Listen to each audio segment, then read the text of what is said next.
What do you picture in your mind when I say the words feral cat? Is it some mangy, disease-ridden, fighting menace in your neighbourhood? Or is it an individual animal in desperate need of care and love? Well, in this video, I spoke to cat advocate Brian Cortis, and we discussed the solution to the growing issue of stray and feral cats across the world, as well as how providing care for them actually benefits everyone, including your cat and even the wildlife that they hunt. Brian, welcome along to the show. It's really great to be talking to you today. Well, thank you, Alex. I'm happy to be here and appreciate the opportunity. So, Brian, I'm really interested in how you got into the world of stray and feral cats, because it's not an obvious avenue with your early life as an attorney. Have you always been a cat person? You know, what brought you into this field? Well, I've always had an affinity for cats. I always had pet cats when I was growing up, and my own as an adult. But I really didn't have that much to do with free roaming cats until I was in my neighborhood walking by an empty lot one day, and I came upon several kittens that were just running around in the grass, and felt like I needed to respond to that in some way. And my first thought was I would catch the kittens and give them to my rescuer friends, and that would take care of it. Unfortunately, it turned out as I researched that location, there were 30 cats that were living in the inner courtyards. I was living on the Upper West Side of Manhattan at the time, so maybe not a place you would expect to see a lot of feral cats running around. But there were 30 of them. None of them were spayed or neutered or desexed, and it was just a situation that was out of control. I did what I like to say any good citizen would do, which was I tried to find somebody else to take care of the problem for me. But there were no services available. This situation I came upon was repeated literally thousands of times throughout New York City.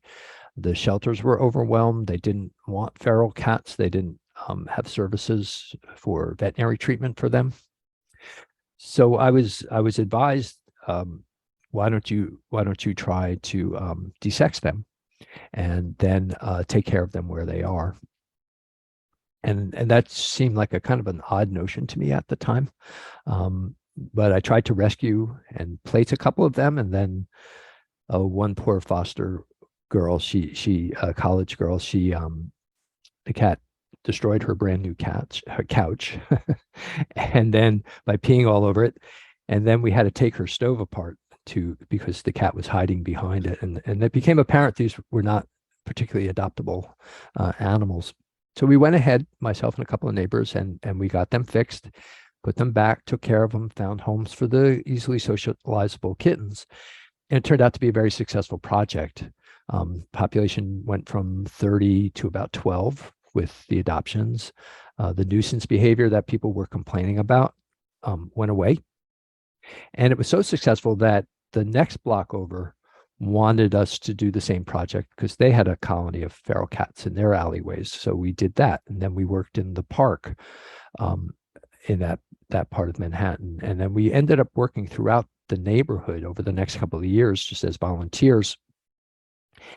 By the time we got to animal control and started to seek some support for the work we were doing, they looked at their data and they saw that the number of cats coming in from the zip codes the postal codes where we had been working was down over 70%, compared to a slight rise in the rest of the city. So that got their attention, and then we started working with larger national organizations like the ASPCA and the Humane Society of the United States, and teaching people how to do this work and how to do it safely. And it just kept growing. And it continues to this day. We do some projects overseas where we're consulting on a research project in Australia right now. So it really was something that was very organic, how I started. And what I think happened was that this was a real problem in search of a solution. And desexing the cats and maintaining them where they were was a solution that really took hold in the States. And so that turned into a charity, and here I am today, still doing this work 20 years later. Oh, that's wonderful, that little piece of serendipity, that first find, and it's, you know, I guess maybe in search of the right solution, in the search of the right person to implement that solution as well, because that's no mean feat. I guess, you know, hearing that, it's very similar to one of my first cats, a little ginger kitten. My wife went for a run down the local river path, and these ginger kittens came crawling out. Had obviously been dumped in the box, but that and they were all, you know, very tame and very rehomable. But there is that difference, I guess, between what we would call a stray cat and a feral cat. Would you like to kind of explain that in a little bit more detail? Yeah, absolutely. So I think the term feral has different meanings at different locations. So I don't know in New Zealand, but I know in Australia, a feral cat is a cat that is living completely sustaining itself without any human support. So there's no human-based food source. They're basically living off of predation. Yeah. Whereas a stray cat would be a cat that does have a human-based food source, you know, either eating out of the dumpster or somebody comes by and feeds them every day. In the States, in the United States, the meanings are slightly different. We refer to feral more as a behavioral term. So a feral cat is a cat that's not socialized, that you can't pick them up, you can't pet them, they might not even let you come near them, so that they become unadoptable for behavior reasons. Whereas a stray cat is a cat that used to be in a home and now has found itself on either lost or abandoned and living on the street. Sure. So that would be the main difference. And obviously with feral cats, since they can't be rehomed, you know, they need a solution. And traditionally the solution for decades before the work we started doing was to euthanize them. And that was the dominant approach, you know, for at least 30 or 40 years prior to maybe it's really the sterilization of cats as a form of population control has really taken hold in the last 10 years in this country. And I just always point out that if removing the cats from the environment and killing them had been a viable solution, we wouldn't be doing the work we're doing today. We wouldn't be faced with a huge cat overpopulation problem. And we can get into, if you like, you know, the reasons why one works and potentially another doesn't. Yeah, I mean, my understanding of that, or my thoughts are that you're creating this void, and so you're just going to have more cats move into that area, and it's a self-perpetuating cycle. Whereas if you've got a desexed population, they kind of maintain a stable population that isn't growing exponentially. Is that kind of accurate? Yes, that's one of the primary reasons why removing cats from an environment doesn't work, because they're there for a reason. You know, they wouldn't be there if there wasn't sufficient resources, food and shelter to support their existence. Just like, you know, you wouldn't have any form of animal living in an environment if that environment couldn't support them. So if you just take the animal out of the environment, there's all these unused resources that are just waiting for another cat to come along and start to repopulate that area. So that's one of the major dynamics behind it. But another one is that with cats, unlike wildlife, there's usually a very strong human element involved, and there's a bond that's involved. And our experience is that the people who take care of the cats on a daily basis are just as bonded to them as anyone would be to their traditional pet cat. They have names for them, they bring them toys, they're out there taking care of them whatever the weather is. There's a very powerful bond. And if you try to implement a management approach that doesn't align with what the people who care for the cats want, you're just going to get met with a wall of resistance. And so to desex a colony of cats successfully, to trap them, you have to know how many are there, where do they eat, when do they eat, You need to be able to withhold food at a certain time so that they're hungry. None of this will happen without the cooperation of the people who are caring for them. So if you announce like, well, we're going to come and help you by trapping all your cats and then killing them, that's not going to elicit a cooperative response.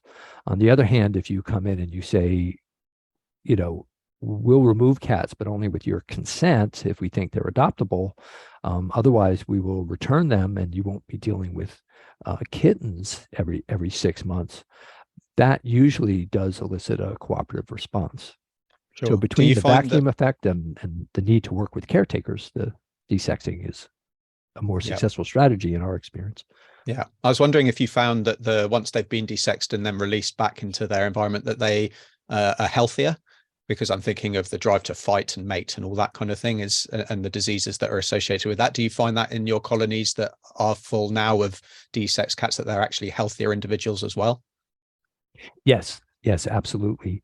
I mean, first with the female cats, as you would know better than I, once they're desexed, they're not subject nearly as much to mammary tumors, for example, or pyometra, which would be an infected uterus. So for the female cats, that risk goes away. For the male cats, it's a lot about not fighting, and so they're not getting these deep wounds. And there are certain diseases that are passed, like feline immunodeficiency virus is mostly passed by male cats fighting and deep bite wounds. They pass the virus in that way. You also obviously have far fewer or no kittens, and they're the ones with the highest mortality rates. So you do end up with a much healthier cat population. Yeah, and I think that does have then a knock-on effect to the pet cats as well. I mean, maybe in the States where, as I understand it, there's a lot more indoor cats, but here a lot of the trouble that our cats get into are because of fights and the diseases that get spread, and meeting with the feral cats and the wild cats, and also just stresses to things like urinary tract disease in our pet cats, which can be caused by the stress of a new cat coming into their territory. So all of those kinds of things are going to have a knock-on effect for the wider pet owned cat population as well.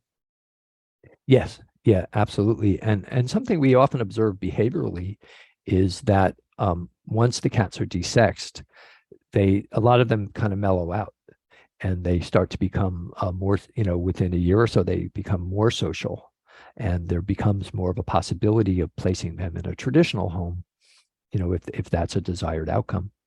Yeah, that's wonderful. Thinking of that human animal bond, and actually one of the previous podcasts we've spoken at length at that, which was fantastic to hear. But there's also this bond with the wildlife in an area. So nature enthusiasts, it's a big issue here where I am in New Zealand with the native birds and the impact of cats going outdoors killing the native birds who haven't grown up and evolved with the risk of predation. Is that conflict a real conflict? What's the size of that conflict? And is that a real concern and something that this also addresses? That's a big question, I know. Oh yeah, no, I mean the wildlife issue is a big one. That I'm located right now in Hawaii, which similar to New Zealand is home to a lot of rare and threatened endangered species, and a lot of them are birds, and there is the potential for cat predation. So it's a heightened issue here. In a lot of the states, the cats are located in more urban centers or suburban, and it becomes an issue when the cats are in critical habitat for a threatened species. My understanding is in New Zealand, the species are much more widespread, the ones that are critical. So there's more potential on a nationwide level for kind of cat wildlife conflict. And I think what's unfortunate is that the relationship between the conservation community and the animal welfare community that I represent, it's been framed as a conflict, as a cats versus wildlife, cats versus birds. And there's a lot of focus on all the real or imagined some of both, of the ills that cats, especially feral cats, bring when it comes to native wildlife. And as a result, there's this conclusion that the cats need to be eliminated from the environment, that they shouldn't be there. And the problem with that, so I'm not a scientist, and I try to get into like, do the cats, spread toxoplasmosis to the monk seals in Hawaii, for example, which they've been accused of. Or, I'm not going to debate the value of an endangered bird versus Sure. a cat. Sure. I think that's a value choice. So my focus is on those of us in the animal welfare community. We want fewer cats that are unowned and free roaming and not desexed as a welfare issue for the betterment of the animals as well as our communities. The conservationists don't want the cats around to protect wildlife. In the end, we have the same goal, right? We're trying to have fewer cats. When I first got involved, I didn't think it was a good thing for 30 cats to be living and reproducing in a courtyard. So I took steps to address that. And if we focus on how do we get to that common goal, how do we accomplish fewer cats, that to me is a much more productive discussion than saying, cats shouldn't be there. Yeah. So that doesn't, that's just a statement of a problem. It's not a solution. So when I've worked with conservationists who are able to bridge the values gap, because there is a gap. So animal welfare people tend to focus on the value of the individual animal and the life that is represented there. Conservationists tend to look at the group of animals and not so much concern about any individual, but it's the survival of the species that is the value. So that can bring you into conflict, right? If you have an individual whose life you value and it's potentially harming the existence of the group. But if you can bridge that gap and start to look at specific situations, so for an example, I was involved in a situation where there was a group of feral cats living in the middle of a bird sanctuary. A lot of these birds were on the critical list. So not a good thing, right? Yeah. The solution when looking at that situation was the community was a peninsula and the bird sanctuary was at the lower part of it. So the solution ended up being to put a line in the peninsula, and everything south of that line was a cat-free zone.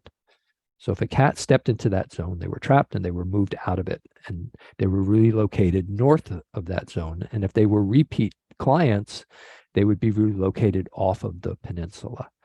So we ended up with no cats getting killed and the bird sanctuary not having that threat.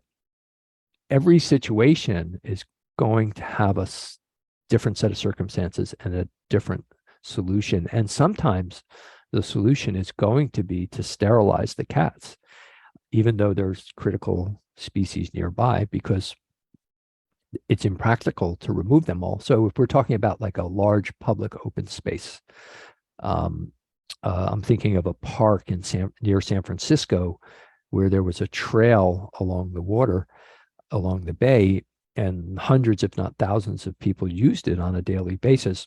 So there was constant abandonment of new cats.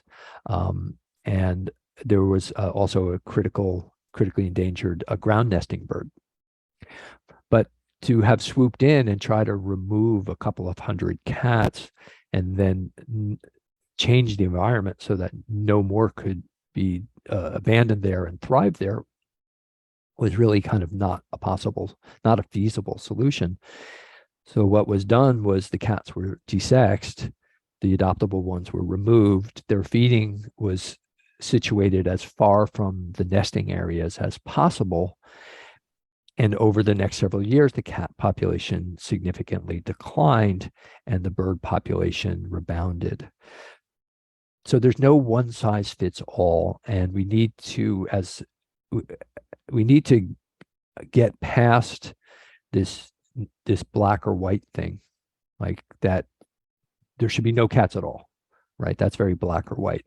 Or cats should be allowed absolutely everywhere without any limitation. That's black or white. And the solutions lie in the gray area and getting past the rhetoric and getting past the vilification of the different animals. Yeah, I love that. And that those different nuances are so important, and the different, working with all the different stakeholders as well, because the moment you alienate one group, you end up in a shouting match, and you never really get anywhere. So I think that's the case with a lot of life, is trying to find this common ground. And I guess the history of the historic capture and euthanasia, killing of the cat population, failing to control that situation, shows that that's really something that is incredibly difficult, because cats, they breed incredibly well. I say, if there's one thing cats do well, it's to have kittens, and there's always going to be pet parents who don't get their cat desexed. So no matter how well you control that population, it's just not viable. Are there other ways that kind of our maybe local lawmakers, town officials and things can implement changes in public policy that will make this all of this decision making and implementation easier? Yeah, I think the number one thing that public officials can do is to provide resources for desexing. I know in Australia, one of the key barriers to people getting the cats desexed that they don't necessarily own, but are feeding on a daily basis and really have a lot of characteristics of a pet, is the affordability of getting them desexed. And in the research project that we're working with the Australia Pet Welfare Foundation in Queensland, they're providing significant subsidies to either make the desexing free or very low cost. And that has really resonated. And again, it's identifying the obstacles. It's number one, it's to accept that, to have programs to desex the cats, to make that possible, you have to first get past that notion of like, well, they shouldn't be there, right? Because that just ends up being a bottleneck, that nothing gets through that. So while they shouldn't be there, they are, and they're reproducing rapidly. So once you get through that, and then you realize like, hey, it's like when I first did the sterilization of the cats in my very first colony, I didn't necessarily think this was such a great idea. I mean, it was the Upper West Side of Manhattan. There's a lot of traffic.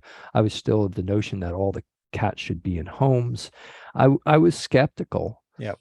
But it was better than doing nothing. And it turned out, and it's not always going to be a great success, but it turned out to be quite successful.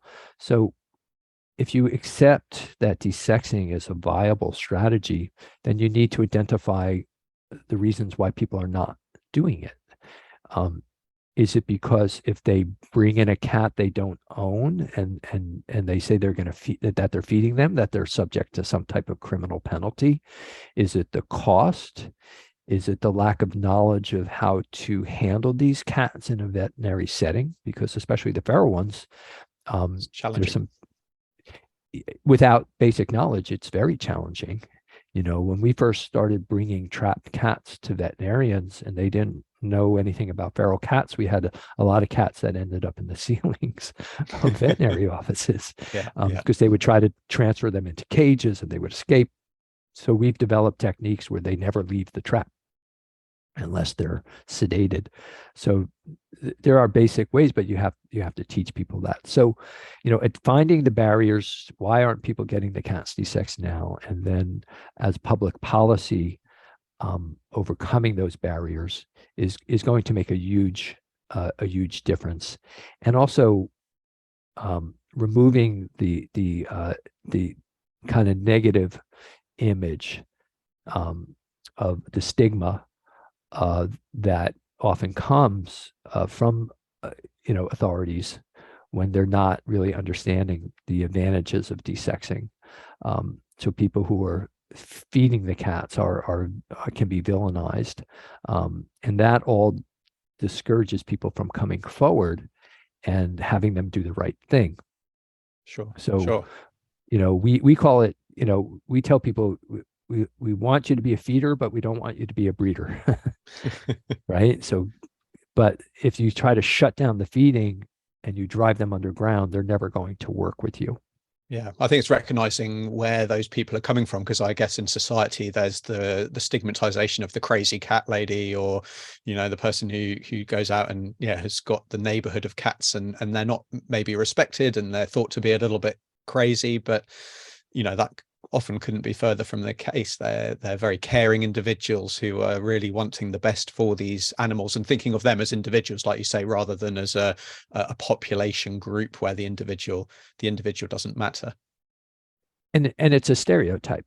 Yeah. And it's not an accurate one, because in my experience, I mean, I've worked with every walk of life. I've worked with public officials, with doctors, with every type of professional, with building managers, you name it. There are people in whatever walk of life who have a relationship to outdoor cats. Now there are, the old ladies who, with their shopping carts, who go around and feed a lot of them, and God bless them. But to characterize the universe of people who are bonded and care about these cats to one stereotype is just creating your own obstacle. Yeah. Because you're not going to reach people in a way that's effective if the goal is population control. Yeah. So for those people that could have recognized maybe that there's this situation going on in their neighborhood, and they are inspired to take action, how can we go about starting to trap these cats? Because they can be, our feral cats, our wild cats, can be pretty wily. They're not stupid, and catching them isn't always as straightforward as you might think. No, and one of the silver linings that came out of the pandemic for us at Neighborhood Cats, the organization that I work with, is we had to bring all of our educational trainings online. So that turned out to be a great thing, because now our trainings are available on an international basis. And once a month, we partner with an organization called the Community Cats Podcast, and we offer a 2.5-hour training session.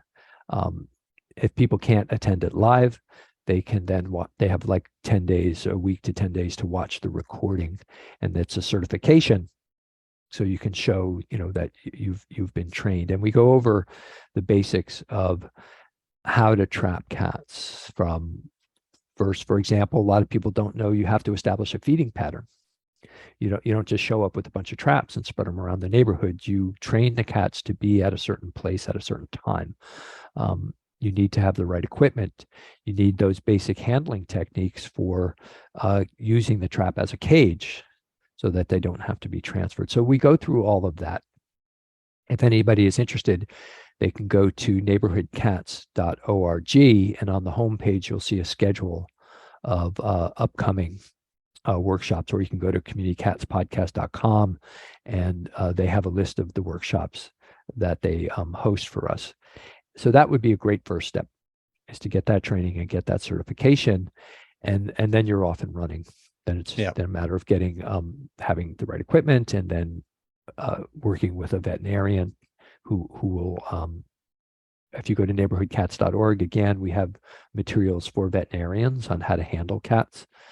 You can always write to us, can always email me, info@neighborhoodcats.org, and we'll be happy to send educational materials. In Australia, if you contact the Australia Pet Welfare Foundation, they develop pages of protocols on how to do this work properly. So the information is out there. The good news is it's not rocket science. A couple of hours of training, and you can do this safely. Yeah, and then it's a bit of intentionality and a little bit of hard work to follow through with that, but it's something that absolutely can be done. And I guess reaching out to other organizations, because there may be funding available too. I mean, I'm just thinking locally, we've got 2 or 3 different cat rescue organizations. We've got the SPCA, there's the RSPCA. Back in the UK, there's all of these organizations where some funding may be available, and also the your local veterinarian, they may have a a discount or a scheme, or know of people who they work with as well, to make it more affordable for these situations as well. Yeah, and trapping is not for everybody, but you can support people who are doing this. So for example, we recommend, if you're dealing with a large number of cats, that you give yourself a couple of days to trap them. Don't wait for the day before when it might rain or something like that. So you need a place to keep them. So if somebody will lend you their garage for a couple of days, that may be the difference between that project happening or not. Donating funds, and as you say, reaching out to the reach out to SPCA of New Zealand or local cat organizations, buy them some equipment. There's all sorts of ways to help. Calling up your local council officials and saying, hey, we want a publicly funded desexing program for cats. That can be a big help. So there's a lot of ways to get involved. That's wonderful, Brian. So this has been some fantastic information. I love this. I deal with quite a lot of stray and feral cats, and yeah, I've learned how to handle them through the School of Hard Knocks. And your talk of a few cats being on the ceiling, you sometimes misjudge them, and it can be a little bit exciting trying to get them back in their cage. Thankfully, that doesn't happen too regularly anymore. But that's wonderful. And as animal lovers, we should all want the best for these animals. And this is one way that we can provide it. So neighborhood cats, all those resources that you've mentioned, I'll pop them in the show notes. Is there any other social platforms or any other places that you'd like to send people who want to learn more about you and the work that your organization is doing, Brian? Well, neighborhoodcats.org, that's definitely the best place to go. We have a number of books that I authored that are available on the site in the resources section about the hands-on work. We have the Neighborhood Cats TNR Handbook, which is all about trapping and feeding and building shelters. And then for people who are more interested in the policy level, I authored a book called Community TNR Tactics and Tools. And that talks about, kind of broad stroke programs and how to get the public involved and how to strategically use your resources, and understanding that wherever you are in the world where there's a free roaming cat issue, there are probably more cats than you have resources for. So you have to go about it. If you're going to make progress, you need to do it in a strategic way. But if you do that, you'll have success. So if you go to neighborhoodcats.org, you'll find all these resources. Also, the Humane Society of the United States, humanepro.org. They have a lot of good materials too about what we call community cats.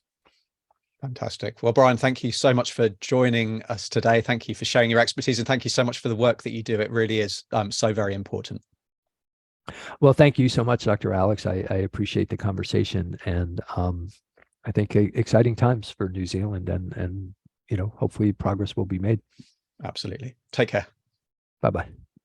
And to find out what drives people to care for feral cats, and actually how having any kind of animal in your life is beneficial to your health and your well-being, you need to check out this video all about the human-animal bond. So make sure you tap on that video. And until the next time, I'm veterinarian Dr. Alex. This is Our Pets Health, because they're family.